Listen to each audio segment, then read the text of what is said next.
வணக்கம். கலாம் செய்திகள் வாசிப்பது ராஜேஸ்வரி முத்து. மதுரை விசால் டி மால் மற்றும் மேலமாசி வீதி மலபார் கோல்ட் அண்ட் டைமண்ட்ஸ் கிளைகளின் சார்பாக அரசு பள்ளி மாணவிகளுக்கு கல்வி உதவித் தொகையை மதுரை நாடாளுமன்ற உறுப்பினர் சு வெங்கடேசன் வழங்கினார். மலபார் கோல்ட் அண்ட் டைமண்ட்ஸின் கார்ப்பரேட் சமூக பொறுப்புணர்வு நிகழ்ச்சி மதுரை விசால் டி மால் மேலமாசி வீதி மலபார் கோல்ட் அண்ட் டைமண்ட்ஸ் கிளைகளின் சார்பாக மதுரை கலைஞர் நூற்றாண்டு நூலகம் அரங்கில் நடைபெற்றது. இந்நிகழ்ச்சியில் சிறப்பு மதுரை பாராளுமன்ற உறுப்பினர் சு வெங்கடேசன் கலந்து கொண்டு அரசு பள்ளி மாணவிகளின் நலனிற்காகவும் அவர்களின் கல்வி வாழ்க்கை தரத்தை உயர்த்துவதற்காக மதுரை மாவட்டத்தில் உள்ள 42 அரசு பள்ளிகளை சேர்ந்த 301 மாணவிகளுக்கு CSR கார்ப்பரேட் சமூக பொறுப்புணர்வு மலபார் குழுமம் சார்பாக மொத்தம் சுமார் ரூபாய் 24,70,000 மதிப்பிலான காசோலையை மாணவிகளுக்கு வழங்கினார். இந்த நிகழ்ச்சியில் Sudheer Mohammed Malabar gold and diamonds Tamil Nadu கிழக்கு மண்டல தலைவர், Nishan Malabar gold and diamonds Madurai Vishal de mall கிளை தலைவர், Sijabudheen Malabar gold and diamonds Madurai Melamasi வீதி கிளை தலைவர் ஆகியோர் உடனிருந்தனர். இவை தவிர மலபார் கோல்ட் அண்ட் டைமண்ட்ஸ் நிறுவனத்தின் வெற்றிகரமான வணிகத்திற்கு அதன் சமூக பொறுப்பு, முன்முயற்சிகள் இதர காரணங்களாகும். தனது லாபத்தில் குறிப்பிட்ட சதவீதத்தை சுகாதாரம், கல்வி, வீட்டு வசதி, சுற்றுச்சூழல் பாதுகாப்பு மற்றும் மகளிரை அதிகாரமயமாக்குதல் என சமூக பொறுப்பு திட்டங்களுக்கு செலவு செய்கிறது என்பது குறிப்பிடத்தக்கது. கலாம் நியூஸ் செய்திகளுக்காக மதுரை செய்தியா. அரசு பள்ளியில் படிக்கின்ற மாணவிகளுக்கு கல்வி உதவித்தொகை அவருடைய CSR நிதியிலே இருந்து கல்வி உதவித்தொகை வழங்குகிற நிகழ்வு ஏறக்குறைய 42 பள்ளிகளிலே இருந்து 301 மாணவிகளுக்கு 24.75 லட்சம், சுமார் 25 லட்சம் ரூபாய் இன்றைக்கு கல்வி உதவித்தொகையாக வழங்கியிருக்கிறார்கள். அதிலே சிறப்பு விருந்தினராக பங்கெடுத்து இந்த 301 மாணவிகளுக்கும் 25 லட்சம் ரூபாய் கல்வி உதவித்தொகையை வழங்குகிற ஒரு நல் வாய்ப்புக்காக நான் முதலிலே நன்றி தெரிவித்துக் கொள்கின்றேன். குறிப்பாக நம்முடைய மாவட்டத்தில் கல்வி சார்ந்த பணிகள், அது உயர்கல்விக்கான கல்வி கடன் இந்தியாவிலேயே உங்களுக்கு தெரியும், இந்த ஆண்டும் கல்வி கடன் பெற்று தருவதில் முதல் மாவட்டமாக நம்முடைய மதுரை மாவட்டம் இருக்கிறது. இன்றைக்கு கூட இந்த நிகழ்ச்சிக்கு பிறகு வங்கி அதிகாரிகள் தான் சந்திக்க இருக்கின்றோம். இந்த ஆண்டினுடைய இறுதி பட்டியல் அநேகமாக அடுத்த வாரம் நாங்கள் வெளியிடலாம் என்று இருக்கின்றோம். இந்த நிகழ்ச்சியை பொறுத்தவரை நான் குறிப்பிட்டு சொல்ல வேண்டியது, அரசு, பொதுத்துறை வங்கிகள் கல்வி கடன் கொடுப்பது என்பது மிக முக்கியமானது. அதை கடந்து இது போன்ற நிறுவனங்கள் CSR நிதியில் கல்வி உதவித்தொகை, அதுவும் குறிப்பாக மாணவிகளுக்கு கொடுப்பதும், அந்த மாணவிகளை தேர்வு செய்ய இவர்கள் வைத்திருக்கிற அந்த விதிமுறைகள் மிக முக்கியமானது என்று எனக்கு படுகிறது. நானும் அனுபவத்திலே கடந்த 3 ஆண்டுகளாக பார்த்து கொண்டிருக்கிறேன். தனித்து வாழும் தாயுடைய குழந்தைகள், வறுமை கோட்டுக்கு கீழே இருக்கிறவர்கள், முதல் தலைமுறையிலே படிக்கிற மாணவிகள் என்று பல குறியீடுகளை வைத்து அதிலே தேர்வு செய்கிறார்கள். எனவே இந்த தேர்வு முறையில் இவர்கள் காட்டுகிற அக்கறைக்கு என்னுடைய வாழ்த்துக்களை தெரிவித்துக் கொள்கின்றேன்.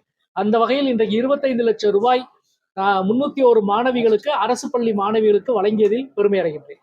முன்னோடி கொள்கை திணிப்பதை எப்படி பார்க்கிறீங்க?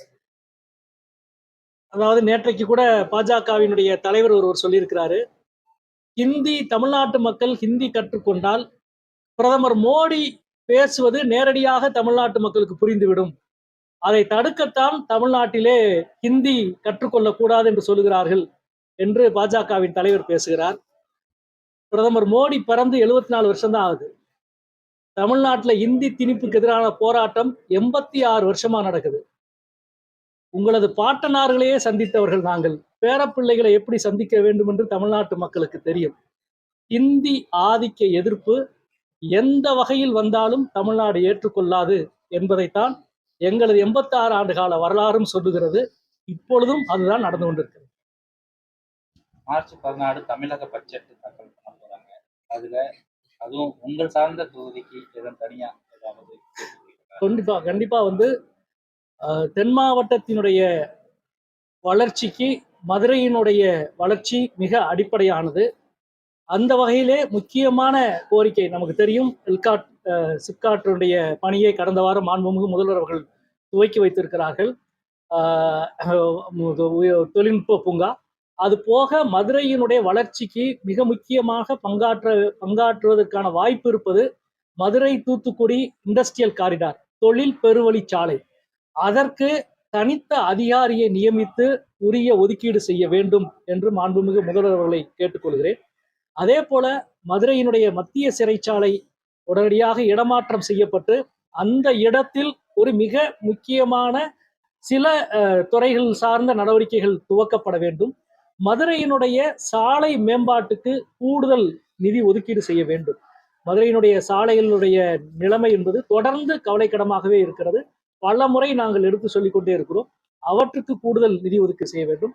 தொழில் வளர்ச்சி, விவசாய வளர்ச்சி, உள்கட்டுமான வளர்ச்சி, அதே போல பெருவழிச்சாலை, வணிக பெருவழிச்சாலை, இவைகளுக்கு கூடுதல் நிதி ஒதுக்கீடு செய்ய வேண்டும்.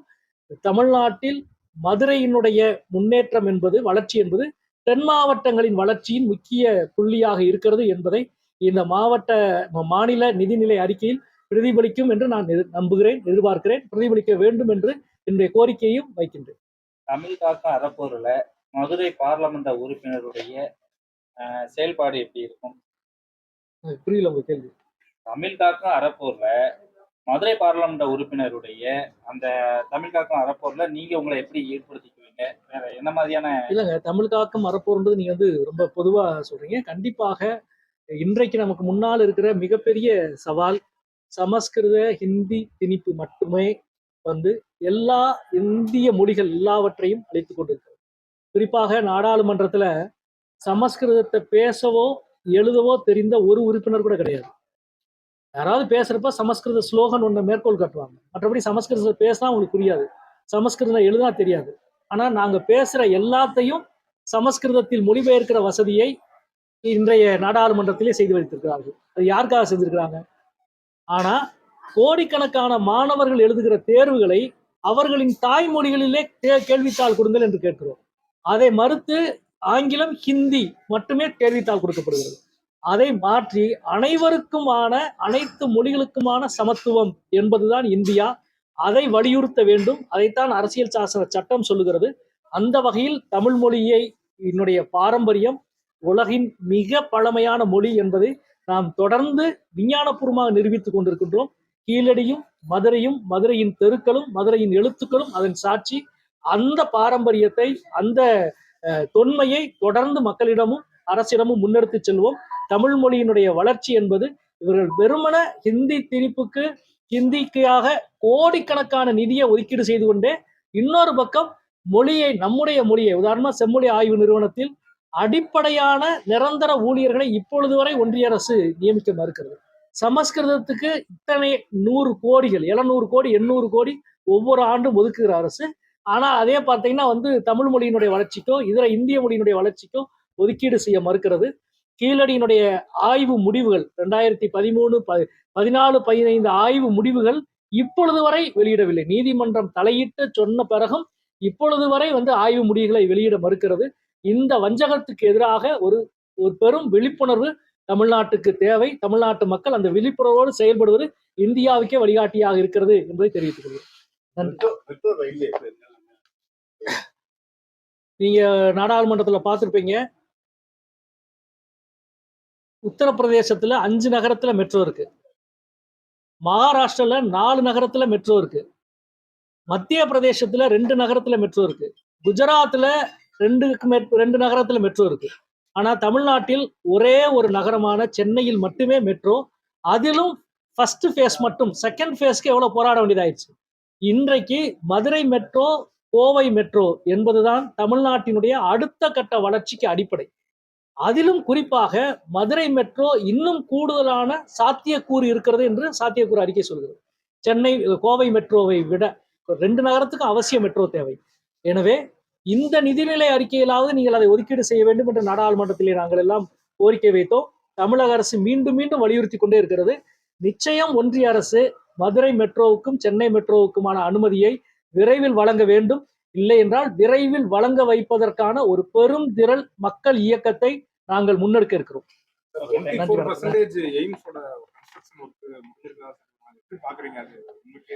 இல்லைங்க, கன்ஸ்ட்ரக்ஷன் ஒர்க் போயிட்டு இருக்கு. அவங்க சொல்லி இருக்கிற 26ல சொல்லியிருக்கிற 36 மாதம் சொல்லியிருக்கிறாங்க. 36 மாதத்தில் கட்டமைப்பு கட்டுமான பணி முடியும் என்று சொல்லியிருக்கிறாங்க. 36 மாதத்தில் முடியாவிட்டாலும் கூடுதலா 2-3 மாதமோ 5 மாதமோ கூட ஆகலாம். ஆனால் நாம இத்தனை ஆண்டு நடத்தின போராட்டத்தின் பலன் இப்பொழுது வேலை நடந்து கொண்டிருக்கிறது. எனவே வேலை நடக்குது. அதை நாங்கள் தொடர்ந்து கேள்விகளை எழுப்பிக் கொண்டு தொடர்ந்து அதை கண்காணித்துக் கொண்டிருக்கிறோம். மதுரை எய்ம்ஸை பொறுத்தவரை ஒவ்வொரு மாதமும் என்ன டெவலப்மெண்ட், என்ன வளர்ச்சி நடக்கிறது என்பதை மதுரையினுடைய நாடாளுமன்ற உறுப்பினர் என்ற முறையில் நானும், விருதுநகர் நாடாளுமன்ற உறுப்பினர் என்ற முறையில் நண்பர் மாணிக்கம் தாகூரும் தொடர்ந்து நாடாளுமன்றத்தின் ஒவ்வொரு கூட்டத்தொடரிலும் கேள்விகளை எழுப்பிக் கொண்டிருக்கிறோம். அமைச்சரிடம் பேசிக்கிறோம். நன்றி, வணக்கம்.